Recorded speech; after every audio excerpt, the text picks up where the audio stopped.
وكفى وسلام على عباده الذين اصطفى أما بعد أعوذ بالله من الشيطان الرجيم بسم الله الرحمن الرحيم قد أفلح من تزكى وذكر اسم ربه فصلى سبحان ربك رب العزة عما يصفون وسلام على المرسلين والحمد لله رب العالمين اللهم صل على سيدنا محمد وعلى آل سيدنا محمد وبارك وسلم اللهم صل على سيدنا محمد وعلى آل سيدنا محمد وبارك وسلم اللهم صل على سيدنا محمد وعلى آل سيدنا محمد وبارك وسلم.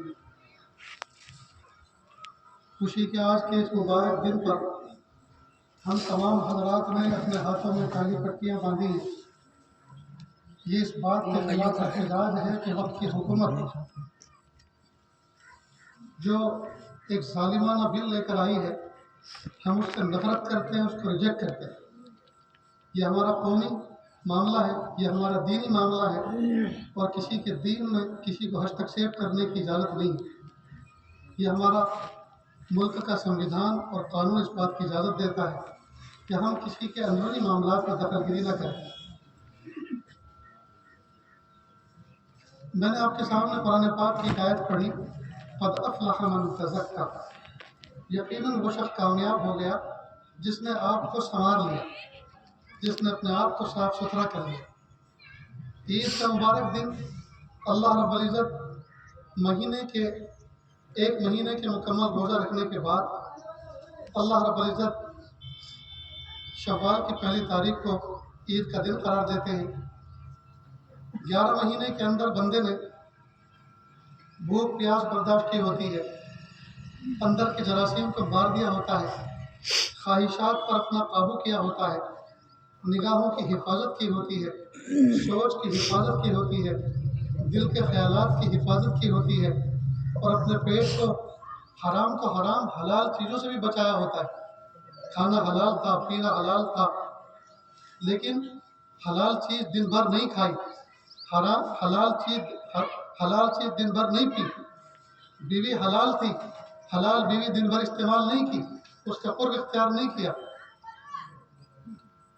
تو اللہ تعالیٰ مومنوں کی اس بات کی مشق کرا رہے تھے کہ میرے بندو, 1 مہینہ تم نے میری محبت میں میرے حکم کا اہتمام کرتے ہوئے حلال چیزوں سے اپنے آپ کو دور رکھا, بیوی سے اپنے آپ کو دور رکھا, کھانے پینے کی چیزوں سے اپنے آپ کو دور رکھا, جبکہ یہ ساری چیزیں تمہارے پاس اویلیبل تھی, موجود تھی. میرے بندو, آج تمہیں اس بات کا احساس ہو جانا چاہیے اور آج عید کے دن اس بات کا عہد کر لینا چاہیے کہ جس طرح پیارے اللہ ایک مہینہ ہم حلال چیزوں سے اپنے آپ کو ہم نے دور کر کے رکھا, بچا کے رکھا, پیارے اللہ اب ہم زندگی بھر حرام چیزوں سے اپنے آپ کو بچا کے رکھیں. 1 مہینہ جب حلال چیزوں سے ہم نے اپنے آپ کو بچا کے رکھا تو اب حرام چیزوں سے زندگی بھر ہم اپنے آپ کو بچا کے رکھیں. یہ اس بات کا سبق رمضان مبارک کا مہینہ. نیز اللہ پاک نے فرمایا قد افلح من تزکا. کامیاب ہو گیا وہ شخص جس نے اپنے آپ کو سنوار لیا, اپنے باطن کو سنوار لیا, اپنی سوچ کو سنوار لیا, اپنے خیالات کو سنوار لیا, اپنے نگاہوں کو سنوار لیا. اللہ نے فرمایا وہ یقیناً کامیاب ہو گیا. اور اللہ جس کو کامیاب کہیں اس سے بڑی کوئی کامیابی نہیں, اور اللہ جس کو کامیاب کہیں کیا مطلب اس کا, اس کے بعد کوئی ناکامی نہیں. کیسے بھلا یہ کیسے ہو سکتا ہے کامیابی کے بعد ناکامی نہیں؟ ہاں, جیسے پھل پکا ہونے کے بعد کبھی کچا نہیں ہوتا, پھل پکا ہونے کے بعد کبھی کچا نہیں ہوتا, اور بچہ بالغ ہونے کے بعد کبھی نابالغ نہیں ہوتا. اللہ جس کو کامیاب کر دے وہ کبھی ناکام نہیں ہوتا. اللہ جس کو کامیاب کر دے وہ کبھی ناکام نہیں ہوتا. یہ ہے اس کا مطلب. اللہ نے فرمایا کہ تحقیق کہ وہ کامیاب ہو گیا جس نے اپنے آپ کو سنوار لیا. تو رمضان مبارک کے مہینے میں اللہ رب العزت نے ہمیں اپنے آپ کو سنوارنے کا بہترین موقع عطا فرمایا کہ ہم حلال چیز کھائیں, حلال پئیں اور دن بھر تو ان سے بھی بچیں. بیوی حلال ہے لیکن دن بھر اس سے بھی دوری اختیار کریں. سیکسول جذبات سے اپنے آپ کو بچائیں. تو جب حلال چیزوں سے اپنے آپ کو بچا سکتے ہیں تو حرام جذبات سے کیوں نہیں بچا سکتے؟ اللہ پاک یہ ہماری تربیت فرما. دوسری بات یہ کہ اللہ رب العزت ہمیں اپنا ذکر کرنے کا اہتمام کرنے کی توفیق دی۔ رمضان مبارک کے مہینے میں صبح شام اللہ کی تسبیح و تحمید بیان ہم نے کی، صبح شام ہم نے قرآن پاک کی تلاوت کی۔ تو اللہ رب العزت نے جو بندہ ذکر کرتا ہے اللہ کے نام کا، اللہ تعالیٰ اس کو بھی کامیاب قرار دے رہے۔ اب جب ہم نے ایک مہینہ ایسی پابندی کے ساتھ وقت گزارا کہ وقت پر اٹھ گئے، وقت پر جاگ گئے، وقت پر کھایا، وقت پر پیا، وقت پر روزہ رکھا، وقت پر روزہ کھولا، اور ایکسٹرا 20 رکعت نفل ہم نے تراویح کی پڑھی، اس کے علاوہ ہم نے چاش و اشراق اور اوابین پڑھی، تہجد پڑھی، دعاؤں کا اہتمام کیا۔ اب ہمیں ایک مہینے میں اس بات کا ریہرسل اور مشق ہو جانی چاہیے کہ ہم زندگی بھر ان چیزوں کا عمل کریں، انشاءاللہ زندگی بھر ان چیزوں کا عمل کریں۔ یہ کوئی عبادت کا سیزن نہیں تھا کہ صرف اسی میں آپ عبادت کرو باقی پھر سوتے رہو۔ مذہب اسلام کے اندر پیارے اللہ نے، پیارے رب نے جو ہمیں احکام دیے، جو ہمیں گائیڈ لائن دی، جو ہمیں سمجھایا، اس کی حقیقت یہ ہے کہ اللہ تعالیٰ نے ہر انسان کو پرسنل طور پر حکم دیا کہ وہ خود عبادت کرے۔ ہمارے اسلام مذہب میں یہ نہیں ہے کہ مائک چالو کر دو اور خود چل جاؤ استنجا کرنے اور وہ بجتا رہے، وہ قرات کرتا رہے، وہ اذان دیتا رہے، وہ نماز پڑھتا رہے۔ مائک کی یہ عبادت قبول نہیں ہے۔ ہر آدمی پرسنل طور پر خود اللہ کے سامنے جھکے۔ اس لیے عبادت، جس کو ریاضت بھی کہتے ہیں، کشٹ بھی کہتے ہیں، اپنا مجاہدہ بھی کہتے ہیں، یہ آدمی کی ذات کے اوپر ہونا چاہیے۔ آدمی اپنی ذات پر محنت کرے۔ اب مائک چالو کر دیا اور اس میں مذہبی چیز بج رہی ہے تو کس پہ زور پڑ رہا ہے؟ کسی پہ نہیں۔ بھائی کون عبادت کر رہا ہے؟ کوئی بھی نہیں کر رہا، سب اپنی باتیں کر رہے ہیں، بکواسیں کر رہے ہیں، پان بیڑے چبا رہے ہیں، یہ دھواں اڑا رہے ہیں، گالی گلوچ کر رہے ہیں، کھیل رہے ہیں، سب کچھ کر رہے ہیں، اور مائک بج رہا ہے۔ تو یہ عبادت کون کر رہا ہے؟ مائک کر رہا ہے یا انسان کر رہا ہے؟ عبادت گاہوں میں تو ایک بھی آدمی نہیں ہوتا۔ اس لیے اسلام نے اس چیز کی اجازت نہیں دی۔ یہاں تک کہ اذان ہمارے یہاں سعودی عرب کے اندر مکہ مکرمہ مدینہ طیبہ میں ایسی ہوتی ہے کہ دل دہل جاتا ہے، لیکن اسلام نے پھر بھی اس بات کی اجازت نہیں دی کہ آپ کے گاؤں کے اندر جو مؤذن ہے اس کا لہجہ تو ٹھیک نہیں ہے، تم ریکارڈنگ بجا لیا کرو۔ ہمارے یہاں عبادت کے لیے ریکارڈنگ نہیں چلتی۔ عبادت کے لیے تو آدمی کو خود اپنے آپ کو پیش کرنا ہوتا ہے۔ اسی طرح ہم اپنی عبادت کسی روبوٹ سے کروائیں؟ بھائی جس زمانے میں مائک نہیں تھے تب بھی تو لوگ خود عبادت کرتے تھے، تب بھی تو لوگ خود اپنی زبان سے اپنے مالک کو پکارا کرتے تھے۔ آج مائک ایجاد ہو گیا تو خود چھوڑ دیا اور مائک کے حوالے کر دیا۔ اسلام نے یہ نہیں کہا، نہ مسلمان ایسا کرتے ہیں کہ مائک اس کی عبادت کرے، نہیں، وہ خود اپنی عبادت کرتے ہیں۔ اگر مسجد کے مائک سے اذان بلند ہو رہی ہے تو اذان کے 5 منٹ کے بعد پوری مسجد بھری ہوئی ملے گی، آپ پوری مسجد آپ کو بھری ہوئی ملے گی عبادت کرنے والے عابدوں سے۔ اسلام کا تو مزاج ہی ہے، اسلام نے مزاج ایسا بنا کہ آپ عبادت بذات خود کریں، اپنی ذات سے کریں، آپ کے دل کے اوپر، آپ کے جسم کے اوپر بوجھ پڑنا چاہیے، تو تبھی تو یہ کشٹ ہوگا، تبھی تو آدھیاتمک شکتی، تبھی تو روحانی قوت میں اضافہ ہوگا۔ اور اگر مائک ہی سب کرتا رہے تو مائک کی روحانی قوت میں اضافہ ہوگا، اس کا تو جو چارج ہوگا وہ بھی اتر جائے، اس کی جو بیٹری ہوگی وہ بھی ڈاؤن ہو جائے۔ اس لیے اسلام کا یہ حسن ہے کہ اس نے ہر شخص کو، عورت ہو یا مرد، جوان ہو یا بوڑھا، کمزور ہو یا طاقتور، مسافر ہو یا مقیم، چھوٹا ہو یا بڑا، امیر ہو یا غریب، ہر ایک بندے کو پرسنل طور پر اس بات کا حکم دیا، آپ نماز پڑھو، آپ اللہ کا ذکر کرو، آپ قرآن پاک کی تلاوت کرو، اللہ کی حمد و ثنا کرو اور اللہ کے سامنے جھکو۔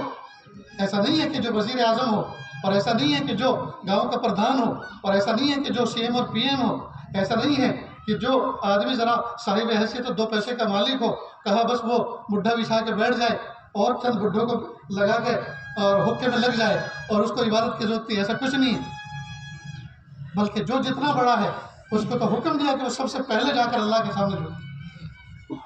یہ اسلام کا حسن ہے دوست۔ اس لیے ہم نے، اللہ کا شکر ہے، ہم جتنے بھی اس وقت یہاں بیٹھے ہوئے ہیں، جوان ہیں، بوڑھے ہیں، چھوٹے ہیں، بڑے ہیں، امیر ہیں، غریب ہیں، کمزور ہیں، طاقتور ہیں، جتنے بھی ہیں سب نے روزے رکھے، سب نے افطار کیا، سحر کیا، سب نے نمازیں پڑھی، سب نے تراویح پڑھی۔ اللہ رب العزت ہمارے اس نامہ اعمال پر مہر لگا دے اور زندگی بھر ہم ان اعمال پر عمل کرنے کی اللہ پاک ہمیں توفیق دے۔ دیکھو دوستو، پچھلے سال بھی میں نے